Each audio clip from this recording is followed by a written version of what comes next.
Tuturo ko sa inyo. I will teach you and I'll show you how to change your name on Facebook. Watch. Eto, kasi magpapalit ako ng pangalan. Pipindutin mo lang itong nasa ibaba. Okay? So, i-recap natin kung gusto nyong palitan ang pangalan nyo sa Facebook. Ito lang ang gagawin nyo. Okay? So, ayan kayo, nasa settings, no? Pagdating nyo sa settings, gagawin nyo dito, yan settings. Dito kayo pipindot muna. Tapos, ayan na ang lalabas.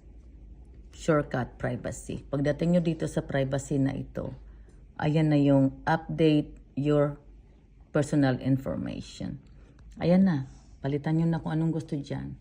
Bago yan mangyayari, hihingi yan ng password nyo. Enter your password and you're all set.